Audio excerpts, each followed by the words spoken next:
আল্লাহ তাআলা বলেন, আমি আমার বান্দাদেরকে জাহান্নামে পাঠানোর জন্য বানাই না। আল্লাহ তাআলা আবু জাহেলের জন্য জান্নাত একটা বানাইছে, সুবহানাল্লাহ। আল্লাহ তাআলা নমরুদের জন্য জান্নাত বানাইছে, আল্লাহ তাআলা কারুনের জন্য জান্নাত বানাইছে। আল্লাহ তাআলা বিধর্মীদের যত মানুষ রয়েছে সবার জন্যই আল্লাহ জান্নাত বানাইছে। আল্লাহ তাআলা হিন্দুদের জন্য জান্নাত বানাইছে। এখন আপনারা বলতে পারেন, হুজুর অনেক আলেমদের মুখে শুনেছি যাদের ঈমান নাই তারা জান্নাতে যাইবে না। এখন যে বলতেছেন আল্লাহ তাআলা আবু জাহেলের জন্য জান্নাত বানাইছে, কারুনের জন্য আল্লাহ তাআলা জান্নাত বানাইছে, তারা তো বড় বড় কাফের, তারা তো কোনো ঈমানওয়ালা না, তারা তো আল্লাহকে বিশ্বাস করতো না, তারা তো আমাদের নবীকে কষ্ট দিত, তারা তো ইসলাম বিদ্বেষী ছিল। তাদের জন্য আল্লাহ তাআলা কি জন্য জান্নাত বানাইছে? হে আমার বাবারা, গভীর মনোযোগ দিবেন, বেশি সময় নিব না। কি জন্য? গভীর রাত হয়ে গিয়েছে। এই বয়ানের চাইতে ফজরের নামাজের দাম লক্ষ লক্ষ কোটি কোটি গুণ বেশি আমার আল্লাহ তাআলার কাছে।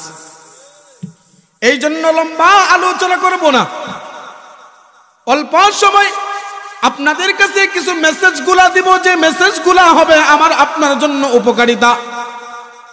ওই যে কারুনের জন্য আল্লাহ জান্নাত বানাইছে, আবু জাহেলের জন্য যে আল্লাহ তাআলা জান্নাত বানাইছে। উমর ফারুক রাদিয়াল্লাহু তাআলা আনহু, তিনিও তো এক সময় বিশাল ওই আবু জাহেলদের মতো বড় কাফির ছিলেন, ঠিক না? উমর ফারুক বিশাল বড় বড় কাফিরদের মধ্যে একজন কাফির লিডার ছিলেন উমর।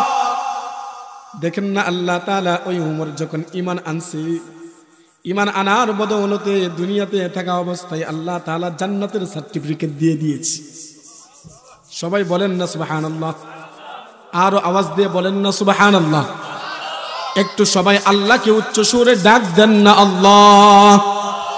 সবাই একটু আরো আওয়াজ দিয়ে ডাক দাও। সবার দরজা বন্ধ হয়ে গেছে, কিন্তু আমার আল্লাহ তাআলার দরজা এখনো বন্ধ হয় নাই, বন্ধ হয় নাই। এই জন্য আমার মালিককে একটু আওয়াজ দিয়ে ডাক দাও না আল্লাহ। আরো আওয়াজ দিয়ে ডাক দাও না আল্লাহ।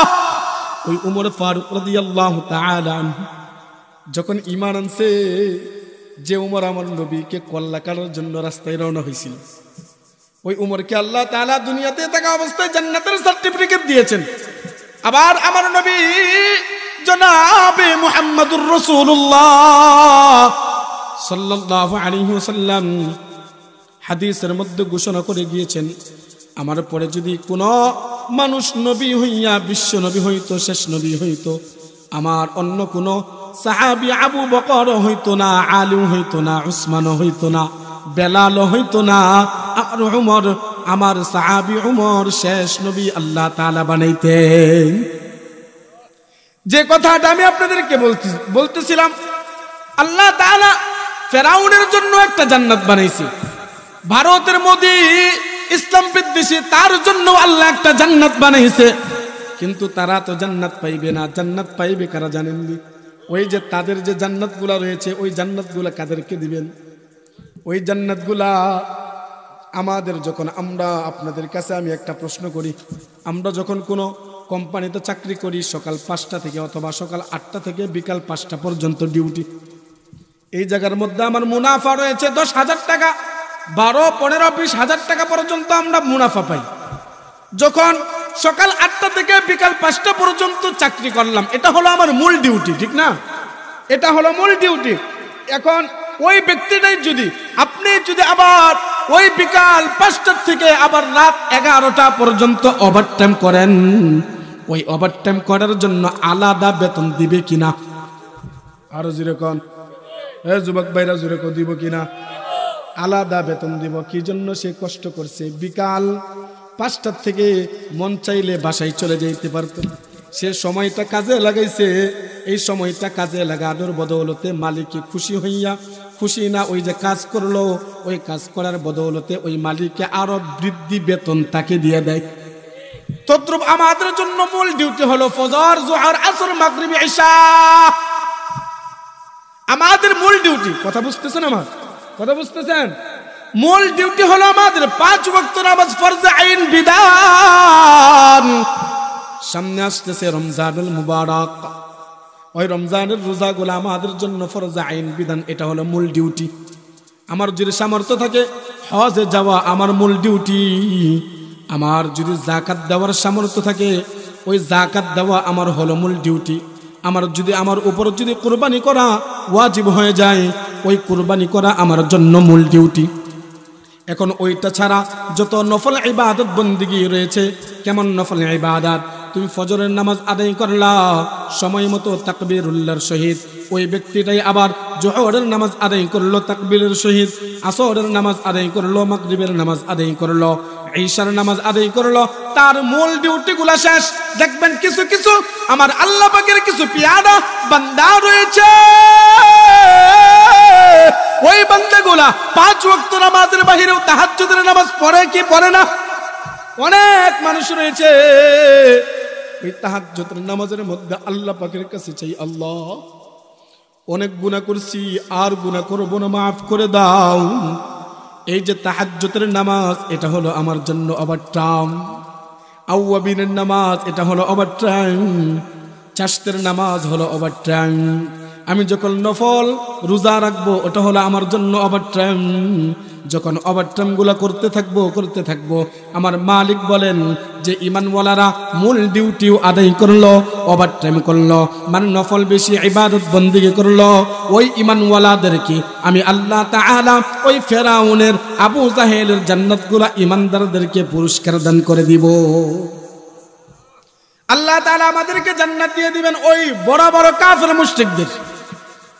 এখন আমরা যে কথাটা আমি বলতে চাচ্ছিলাম, খারাপ কাজের নিয়ত করলাম, আমার মালিক আমার আল্লাহ তাআলা বলেন, ও ফেরেশতা আমার বান্দাদেরকে এখনই কোনো গুনাহ লাগবে না। কি জন্য? আমি আমার বান্দাদেরকে জাহান্নামে পাঠানোর জন্য বানাই নাই, আমি আমার বান্দাদেরকে জান্নাতে দেওয়ার জন্য বানাইছি। আমার বান্দারা কেমন বান্দা থাকবে জানো? সারা জিন্দগি গুনাহ করবে, যখন অন্তর থেকে একবার আল্লাহ বলিয়া ডাক দিবে, যখন একবার অন্তর থেকে আমি আমাকে রাজি খুশি করার জন্য ডাক মারবে, এবং সারা জিন্দগি গুনাহ করতে থাকবে, গুনার অভাব নাই, গুনার অভাব নাই। যখন আমাকে পাওয়ার জন্য দুনিয়ার সব চিন্তা ভাবনা বাদ দিয়া আমাকে পাওয়ার জন্য ওই ব্যক্তিটা নামাজের মধ্যে দাঁড়াইয়া যাইবে, একটা মাত্র সিজদা আমাকে পাওয়ার জন্য দিয়েছে, ওই সিজদাটা কবুল করিয়া আমি আমার গুনাহগার বান্দাকে মাফ করিয়া জাহান্নাম থেকে বাঁচাইয়া জান্নাতের মধ্যে নামটা লেখাইয়া দেই। হে আমার বাবারা, খারাপ কাজ করার জন্য নিয়ত করলে মালিক গুনাহ লেখার জন্য ফেরেশতাদেরকে বলে না, বাড়ির থেকে বাহির হইলা। হে যুবকরা, মনের কান লাগাইয়া শুনো, সামনে তো আসতেছে বেহায়াপনা দিবস। যখন বাড়ির থেকে বাহির হইবা, বাড়ির থেকে বাহির হওয়ার পরে আল্লাহ তাআলাকে ফেরেশতারা ডাক দিয়ে বলবেন, ও আল্লাহ আপনার বান্দা ভালো কাজ করার জন্য নিয়ত করলো, ভালো কাজ করার নিয়ত করার সাথে সাথে সব লিখতে বললেন। এখন আপনার বান্দা তো নিয়ত করেছে, আবার বাড়ির থেকেও বাহির হয়েছে, এখন কি করব আল্লাহ? এখন তো বাড়ির থেকে বাহির হয়ে গিয়েছে, এখন কি করব? আল্লাহ তাআলা বলেন, না না না, এখনো গুনাহ লিখবি না। আল্লাহু আকবার। আল্লাহ তাআলা বলেন, এখনো গুনাহ লিখবি না। কি জন্য জানোস? রাস্তা দিয়ে যখন যাইবে ওই জায়গার মধ্যে এমনও হতে পারে আমার বান্দার মাথার মধ্যে জ্ঞান আসতে পারে ওই গুনার মধ্যে যাইবি না, এমনও হয়ে যাইতে পারে আমার বান্দা গুনার মধ্যে যাবে না, মাথার মধ্যে জ্ঞানটা চলে আসতে পারে। যখন আমার বান্দার আমলনামার মধ্যে গুনাহ লিখবা তখন তো আমার বান্দা গুনাহগার হয়ে যাবে, জাহান্নাম ছাড়ার উপায় হবে না। এই জন্য বলি, যে পর্যন্ত গুনার কাজটা না করবে ওই পর্যন্ত কোনো গুনাহ লিখবা না।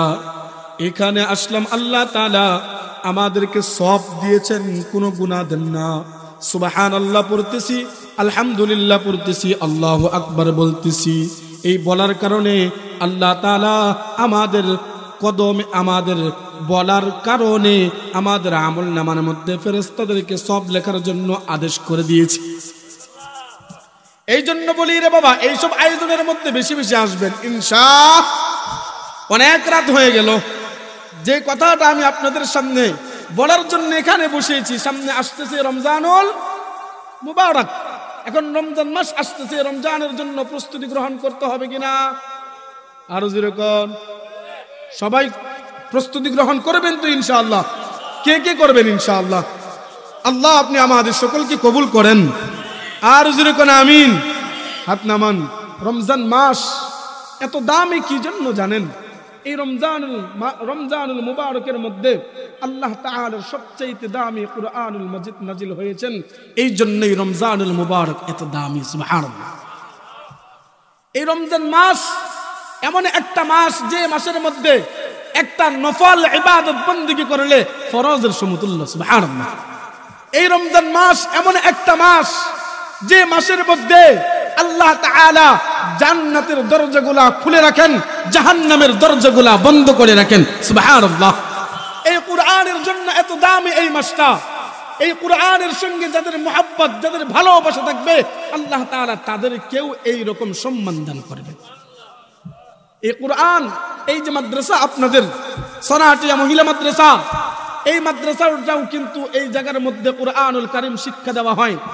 আর বর্তমান পরিস্থিতি, আপনার সন্তানকে যখন স্কুল ইউনিভার্সিটির মধ্যে ভর্তি করাইবেন, ওই জায়গার মধ্যে আপনার সন্তানকে সুশিক্ষায় শিক্ষিত করবে না, কিন্তু এই রকম মাদ্রাসাগুলোর মধ্যে আপনার সন্তানকে সুসন্তান বানাইবে। ঠিক কিনা যেরকম? আপনার সন্তানকে যদি সুসন্তান বানাইতে চান, আজকে একটা নিউজ দেখলাম মোবাইলে, কম হইল ৮০ থেকে ৮৫ বছর বয়স এক বৃদ্ধের, এক মুরব্বী মানুষ, তার ছেলে সরকারি কর্মকর্তা, তার ছেলে সরকারি অফিসার, তার ছেলে ডাক্তার, ইঞ্জিনিয়ার, এইরকম সন্তান থাকা অবস্থায়ও ওই বৃদ্ধ বাবা আত্মহত্যা করেছেন, গলার মধ্যে রশি টানাইয়া। এইরকম নজির দেখাও কোন আলেমের বাবা এইরকম হয়েছে? আপনার সন্তানকে যদি সুসন্তান বানাইতে চান, তাহলে একটা সন্তান আলেম বানান। যখন আলেম একটা সন্তান বানাইবেন, দুনিয়ার মধ্যেও আল্লাহ তাআলা এই সন্তানের উসিলাই সম্মান ইজ্জত দান করবেন, এবং এই সন্তানের উসিলাই আল্লাহ তাআলা আখিরাতের মধ্যেও তোমাকে সম্মান ইজ্জত দান করবে। সুবহানাল্লাহ। এই কুরআনুল কারীম কেমন কালাম! আল্লাহ তাআলা বলেন, ইন্না নাহনু নাযালনা যিকরা ওয়া ইন্না লাহু লাহাফিজুন। আল্লাহু আকবার। আল্লাহ তাআলা বলেন, আমি আল্লাহ তাআলা কুরআন নাযিল করলাম, এবং আমি আল্লাহ তাআলা এই কুরআনকে হেফাজত করব। সুবহানাল্লাহ কইতেন না? আল্লাহ তাআলা কি বলেন? কুরআন আমি নাযিল করলাম, এবং এই কুরআনকে হেফাজত করার মালিক কে? আর আওয়াজ দিয়ে বলেন না কে? এই কুরআনের হেফাজতের মালিক আমার আল্লাহ। কেমন ভাবে হেফাজত করবেন? কিছু কিছু আমাদের দেশের মধ্যে বড় বড় গদির মধ্যে বসিয়া তারা আমাদের কুরআনকে অবমাননা করতে চায়, কুরআনকে ধ্বংস করে দেওয়ার পাই তারা, এবং স্বপ্নে তারা দেখি, হে ভাই তুমি কুরআনটা, আমার পাতার কুরআনটাকে জ্বালাইয়া দিবা। কিন্তু আজকে যে সোনাটি মাদ্রাসায় 8 জন ছেলে হাফেজে কুরআন হয়েছে, তার অন্তর থেকে কুরআনটা কেমনে জ্বালাইবা? আল্লাহ ছাড়া এই কুরআনটাকে জ্বালানোর মতো শক্তি কারো। আল্লাহ তাআলা এই কুরআনের মুজিজা দুনিয়ার মধ্যে দেখাইতেছে। দুনিয়ার মধ্যে কোন 10 টাকার স্বরলিপি বই, সরু ও সরায়া রস্বই দীর্ঘই বইগুলা একটারও মুখস্থ করা হাফেজ দুনিয়ার মধ্যে পাওয়া যাবে না। কিন্তু আল্লাহ তাআলার কিতাব এত মোটা একটা কালাম, হাজারে হাজারে হাজারে হাজারে লক্ষ লক্ষ ছেলে ফেলেরা, নাবালেগ ছেলেরা কুরআনের হাফেজ হয়ে যায়। এমনও মানুষ রয়েছেন যারা 40, 45, 50 বছর হয়ে যাওয়ার পরেও তার অন্তরের মধ্যে আল্লাহ তাআলার প্রেম জাগ্রত হয়ে যায় আর বলে এই কোরআনটা যদি অন্তরের মধ্যে ঢুকাইতে পারতাম, এই কোরআনটা ঢুকাইতে পারলে কতই না মজা লাগতো অন্তরের মধ্যে। দুনিয়ার সব পেয়েছো, দুনিয়ার টাকা পাইলা, দুনিয়ার ধন সম্পদ পাইলা, কিন্তু কোরআনের মজা যদি অন্তরের মধ্যে না থাকে তুমি হইলা ব্যর্থ ব্যর্থ ব্যর্থ, ঠিক কিনা? এই জন্য কোরআনুল কারীম এমন একটা কালাম, আল্লাহ তাআলা বলেন যালিকাল কিতাবু লা রাইবা ফীহি। আল্লাহু আকবার। আল্লাহ তাআলা বলেন এই কিতাবটা এমন একটা কিতাব যে কিতাবের মধ্যে কোনো সন্দেহ নাই, যে কিতাবের মধ্যে কোনো সংশয় নাই, নির্ভেজাল একটা কিতাব। এই কিতাবের মধ্যে যে হরফগুলো রয়েছে, দেখেন আল্লাহ তাআলা কেমন একটা কিতাব আমাদেরকে দিয়েছেন, কেমন একটা কালাম আমাদের মাদ্রাসাগুলোর মধ্যে শিক্ষা দেওয়া হয়। এই যে কালামের মধ্যে আলিফ আছে, আছে কিনা? বা আছে, আছে কিনা? তা আছে, সা আছে, জিম আছে। এই যে আলিফগুলা, আলিফ একটা হরফ পড়লাম, বা একটা হরফ পড়লাম, তা একটা হরফ পড়লাম, পড়তে দেরি হয়েছে, আমার আমল নামার মধ্যে 10টা নেকি উঠতে দেরি হয় নাই।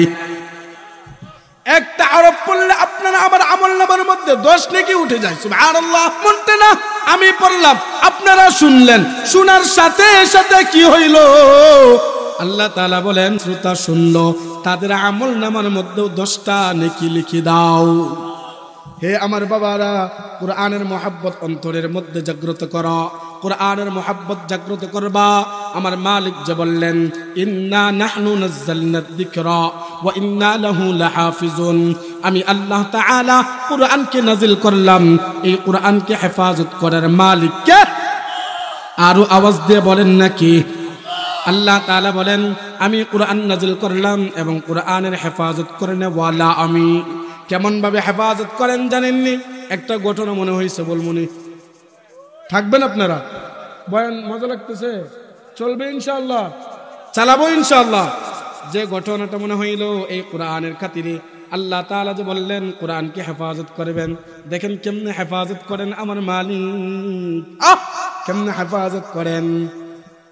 আল্লাহ তাআলা শুধু কোরআনকে হেফাজত করবেন এমনটা না, এই কোরআনের সঙ্গে যাদের ভালোবাসা, যাদের মহব্বত রয়েছে, আমার মালিক তাদেরকেও হেফাজত করবেন। সুবহানাল্লাহ। আমার মালিক বলেন আমি কোরআন নাযিল করলাম, কোরআনকে হেফাজত করব। কেমন ভাবে হেফাজত করলেন? একটা ঘটনা, মালদ্বীপ শহরের এক হাফেজে কোরআনের ঘটনা। যে হাফেজে কোরআনের বয়স টকবগে যুবক, 12 থেকে 14 বছর বয়স একটা যুবক, কিন্তু এই 12-14 বছরের যুবকের ভিতরে কুরআনুল কারীম সূরাতুল ফাতিহা থেকে সূরাতুল নাস পর্যন্ত পুরাটা মুখস্থ। সুবহানাল্লাহ। ওই হাফেজে কোরআনের বাড়ি হচ্ছে আরব দেশে। ওই আরব দেশ থেকে মুরব্বীরা বুঝবেন, এখন আমাদের জামানার মধ্যে মোটরসাইকেল আছে, সিএনজি আছে, বাস আছে, এইটা আছে, ওইটা আছে, কিন্তু আগের জামানায় কিন্তু এত অত্যাধুনিক কোনো যানবাহন ছিল না, ঠিক না বাবা? ওই রকম ছিল না। আগে মানুষ চলাফেরা করতো লঞ্চ দিয়া, স্টিমার দিয়া, নদী পথে বেশি চলাচল করতো। ওই আরব দেশ থেকে যখন নদী পথে আসতেছেন মালদ্বীপ শহরের দিকে, অথবা ওই আরব দেশ থেকে নদী পথে চলতে শুরু করলেন, তার আত্মীয় স্বজনের বাড়ির মধ্যে যাইবে। ওই হাফিজে কোরআনের মা বাবা এখানে উপস্থিত, অনেক যাত্রীগণ এই জায়গার মধ্যে উপস্থিত। বিশাল যখন আরব দেশের মধ্যে, আরব সাগরের মধ্যে বিশাল ঢেউ তুফান শুরু হয়ে গেল। যে ঢেউ যখন শুরু হয়ে গেল, ওই দিক দিয়ে হাফেজ সাহেব ডাক দিয়ে বলেন আল্লাহ, এত বিশাল ঢেউ কেমনে আমি সহ্য করব? এই শক্তি তো আমার নাই, কিন্তু আমি কোরআনের মধ্যে পড়েছি ইন্না নাহনু নাযালনা যিকরা ওয়া ইন্না লাহু লাহাফিজুন। আপনি আল্লাহ তাআলা কোরআনকে নাযিল করলেন, আবার আপনি এই কোরআনকে হেফাজত করবেন। শুধু কোরআনকে হেফাজত করবেন এমনটা না, এই কোরআনের সঙ্গে যাদের মুহাব্বত, যাদের ভালোবাসা, যাদের পিয়ার রয়েছে, আপনি আল্লাহ তাআলা এই কুরআন ওয়ালাদেরকে হেফাজত করবেন। আজকে তো আমি বিপদের মধ্যে পড়লাম, এই বিপদ থেকে আমি দেখব আল্লাহ আপনি আমাকে কেমনে হেফাজত করেন। আল্লাহু আকবার, আরো জোরে কন্যা আল্লাহু আকবার। দেখেন না, যারা একটু মানুষদেরকে বেশি মোহাব্বত ভালোবাসেন তাদের আবদারটা একটু উল্টাপাল্টাই হয়। তদ্রূপ আল্লাহ তাআলার প্রেমে প্রেমান্বিত অবস্থায় যারা পাগল তারা আল্লাহর সঙ্গে একটু উল্টাপাল্টা আলাপ আলোচনা করবেন। যেমন আল্লাহর পয়গম্বর মূসা আলাইহিস সালাতু ওয়াস সালাম আল্লাহ তাআলাকে বলছিলেন, আল্লাহ আমি যদি আল্লাহ হইতাম, আপনি যদি মূসা হইতেন, তাহলে আমার কাছে আপনি কি চাইতেন? আল্লাহু আকবার। আমি যদি আল্লাহ হইতাম, আপনি যদি মূসা হইতেন, আপনি আমার কাছে কি চাইতেন? আল্লাহ বলেন, ও মূসা তুমি কোনোদিন আল্লাহ হইবা না, আমি কোনোদিন মূসাও হইব না। ওই হাফেজ সাহেব ডাক দিয়ে আল্লাহ তাআলাকে বলেন, আল্লাহ আমি দেখব আপনি যে কুরআনুল কারীমের মধ্যে বললেন আপনি হেফাজত করবেন, দেখব কেমনে আপনি আমাকে হেফাজত করেন। আরো বিশাল ঝড় শুরু হয়ে গেল, আরো কঠিন থেকে কঠিন মহামুসিবত। কঠিন থেকে কঠিন মহামুসিবতের সময় হাফিজ সাহেব আল্লাহকে ভুলে না। আল্লাহ বলেন, যারা আমাকে ভুলে না আমি আল্লাহ তাদেরকেও ভুলি না। যত বড় বড় মহামুসিবত আসবো, ভণ্ড পীরের কাছে না যাইয়া, মাজারে না যাইয়া চাইবেন কার কাছে? আর জোরে কোন? আল্লাহ তাআলার কাছে চাইবা। আল্লাহ বলেন, উদউনি আস্তাজিব লাকুম। আল্লাহ বলেন, আমি ও বান্দারা তোরা আমার কাছে চা, যাহা চাইবি আমি তোদেরকে দেওয়ার জন্য সব সময় প্রস্তুতি করে রাখি। সুবহানাল্লাহ। হাফেজ সাহেব ডাক দিয়ে বলেন, আল্লাহ সময় যাইতেছে, আরো তো তুফান, আরো বেশি বড় বড় ঢেউ সামনে আসতেছে। আল্লাহ বাঁচতে তো মনে হয় পারবো না, কিন্তু আপনার কুরআন তো মিথ্যা হতে পারে না। এখানে আমার মা আছে, আমার বাবা আছে। মা বাবা যে কত মধুর, মা বাবার মতো আপন দুনিয়ার মধ্যে আর কেউ নাই। এখানে মা রয়েছে, আমার বাবা রয়েছে। ইয়া আল্লাহ, যে মা সন্তানের জন্য পাগল হয়েছে, যে মার মতো আপন দুনিয়ার মধ্যে আর কেউ হয় না। সন্তান যখন বাহিরে থাকে মার অন্তরটা বেকুল হয়ে যায়। সন্তান কখন ঘরের মধ্যে ফিরে আসবে, সন্তানের চাঁদ মুখটা কখন দেখব? মার মতো আপনজন দুনিয়ার মধ্যে আর কেউ হয় না। যাদের মা নাই তারা বুঝে মা হারা কি যে ব্যথা। হে আমার বাবারা, একটু দেখেন না মার জন্য কি 2 ফোঁটা চোখের পানি ফেলাইতে পারেন কিনা? কি জন্য রে বাবা? গভীর রাত, সবার দরজা বন্ধ হয়ে গেল, আমার মালিকের দরজা এখনো বন্ধ হয় নাই। আল্লাহ তাআলা বলেন, বান্দারা কার কি দরকার আমার কাছে চাইতে দেরি হবে, আমি আল্লাহ তোদের কাছে পৌঁছাইতে দেরি করব না। এই জন্য যার মা নাই সে বুঝে মা হারা কি ব্যথা, যার বাবা নাই সে বুঝে বাবা হারা কি ব্যথা। মা তো আমার জন্য এত কষ্ট মুজাহাদা করলো, মার মতো কষ্ট দুনিয়ার মধ্যে আর কেউ করে না। মার মতো দরদি আর দুনিয়ার মধ্যে আর কেউ নেই রে ভাই। মা যে আমাকে 10 মাস 10 দিন করে ধারণ করছে, এই যে কষ্টটা যদি এক পাল্লায় রাখো, আর দুনিয়ার সমগ্র যদি কষ্ট আরেক পাল্লায় রাখো রে ভাই, আমার মার প্রসবের কষ্টটাই বেশি হয়ে যাবে, ঠিক কিনা? জীবনের মূল কষ্ট মায়ের প্রসব বেদনা,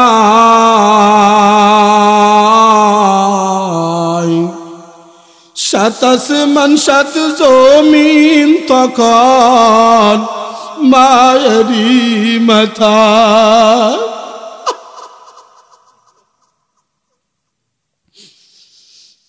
এমন মাকে কেমন আজি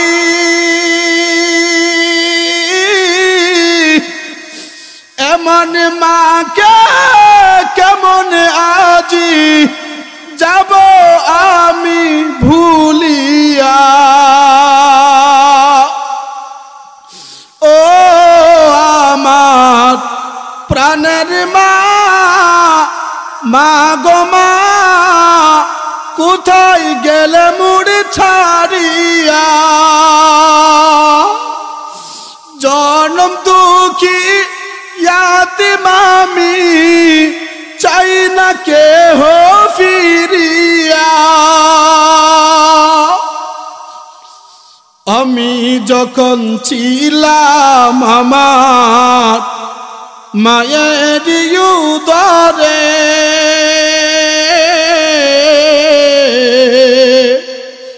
চলাফেরা করতেন যে মা, কত কষ্ট করে। আমি যখন ছিলাম আমার মায়ের উদরে, চলাফেরা করতেন যে মা, কত কষ্ট করে। আমার সুন্দর মুখ দেখে মায়ের, আমার সুন্দর মুখ দেখে মায়ের ব্যথা যাই দেয় হাসাইয়া। ও আমার প্রাণের মা, মা গো মা, কোথায় গেলে মুড়ি ছাড়িয়া। জনম দুঃখী ইয়াতিম আমি, চাই না কেহ ফিরিয়া। ইয়া আল্লাহ, আপনি আমাদের সকলের মাকে মাফ করে দেন। আর জোরে কোন আমিন, আর আওয়াজ দিয়ে বলেন না আমিন। ইয়া আল্লাহ, আপনি আমাদের আব্বাকে মাফ করে দেন। ইয়া আল্লাহ, যাদের আব্বা আম্মা নাই তাদের কবরকে জান্নাতের উচ্চ মাকাম দান করেন। ইয়া আল্লাহ, যাদের আব্বা আম্মা রয়েছেন তাদেরকে নেক হায়াত তয়্যিবা দান করেন। ইয়া আল্লাহ, এই মা বাবার উসিলায় আমরা আসছি। ইয়া আল্লাহ, আমাদের মা বাবাকে মাফ করে দেন, আমিন। হে আমার বাবারা, যে কথাটা আমি বলতেছিলাম, ওই হাফিজে কুরআন আল্লাহকে ডাক দিয়ে বলেন, আল্লাহ এখানে তো আমার মা রয়েছেন, আমার বাবা রয়েছেন, তো আমার মা বাবা এখানে রয়েছে, এই মা বাবাও তো এখানে বাঁচতে পারবে না। ইয়া আল্লাহ, আমি দেখবো আমাকে আপনি কেমনে এইখান থেকে হেফাজত করিয়া আপনি স্বয়ং নিজে কেমনে আমাকে রক্ষা করেন। সুবহানাল্লাহ, জোরে কইতেন না? আরো জোরে করেন না সুবহানাল্লাহ। কেমনে রক্ষা করেন? দেখেন কুরআনের কত দাম, এই কুরআনের কত সম্মান, এই কুরআনের উসিলায় আল্লাহ তাআলা মানুষদেরকে কোথা থেকে কোথায় নিয়ে যায়।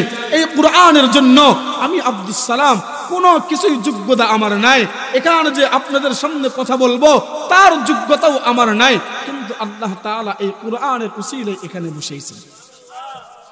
শুধু আমাকে আপনাদের মাদ্রাসার মুহতামিম সাহেব তুফাইল আহমদ সাহেব দামাত বরকাতুহুম, তার ভিতরে যদি কুরআনের জ্ঞান না থাকতেন, তার ভিতরে যদি কুরআনের আলো না থাকতেন, এই তুফাইল সাহেবকে আপনারা 4 আনার মূল্যও দিতেন না। এই কুরআনের উসিলায় হাজার হাজার মানুষ উপস্থিত হয়ে যায় একজন আলেমকে দেখার জন্য। কোন আলেমকে দেখার জন্য কোন ব্যক্তি আসেন না, ওই ব্যক্তিরা আসেন ওই যে কুরআনওয়ালা, যার ভিতরে কুরআন রয়েছেন, ওই কুরআনকে দেখার জন্য আসে। কোন ব্যক্তিকে দেখার জন্য আল্লাহ তাআলা কোন বান্দাকে পাঠান না। এই জন্য কুরআনের মহব্বত অন্তরের মধ্যে রাখবেন তো ইনশাআল্লাহ। আপনার সন্তানদেরকে সুসন্তান বানাবেন তো ইনশাআল্লাহ। সুসন্তান বানাইতে চাইলে কোরআন শিক্ষা দাও। কি জন্য? যার ভিতরে কোরআন থাকবে তার দ্বারা কোনোদিন বেহায়াপনা দিবস নামক ওই নির্লজ্জহীন ওই জায়গার মধ্যে যাইতে মন চাইবে না। এই জন্য কোরআনের মুহাব্বত, কোরআনের ভালোবাসা অন্তরের মধ্যে রাখেন। ওই হাফিজ সাহেব যার নাম হচ্ছে হাফিজ আবুল বারাকাত ইউসুফ বরবরি রহমতুল্লাহি আলাইহি, যখন লঞ্চ ডুবে গেছে, পানির চাপে লঞ্চ আর নাই, ভেঙ্গে চুরমার হয়ে গেছে, মা কোন দিকে চলে গেছে টের নাই, বাবা কোন দিকে চলে গেছে এটারও খোঁজ নাই, আরো যে যাত্রীরা ছিল তারা কোথায় চলে গেছে এটার কোনো চিন্তা ভাবনা নাই, সে জানেও না কোথায় চলে গেছে। কিন্তু এই সময় আল্লাহ তাআলার কুদরতিতে ওই লঞ্চ থেকে একটা তক্তা ভেসে আসলেন। ওই তক্তার মধ্যে ভাসতে ভাসতে হাফিজ আবুল বারাকাত একদিন নয়, 2 দিন নয়, 3 দিন নয়, 1 সপ্তাহের অধিক ওই আরব সাগরের মধ্যে লবণাক্ত পানির মধ্যে এইভাবে ভাসে আর আল্লাহ পাকের কুরআনুল কারীম তেলাওয়াত করে। দেখেন কুরআনের মুজিজা, কুরআনের পাওয়ার কতটুকু। আমার মালিক যে বললেন আমি কুরআন নাজিল করলাম, কুরআনকে হেফাজত করব। আর মিয়া আপনারা দেখতে পারেন এই কুরআনকে শিখার জন্য, এই কুরআনকে শ্রবণ করার জন্য উলামায়ে কেরামরা অনেক কষ্টের মধ্যে রয়েছে। এই কষ্টটা সাময়িক কষ্ট, চিরস্থায়ী কোনো কষ্ট না। আর এই কুরআন ওয়ালাদেরকে যারাই কষ্ট দেয় তারাই চিরস্থায়ী কষ্টের মধ্যে থাকবে, ঠিক কিনা?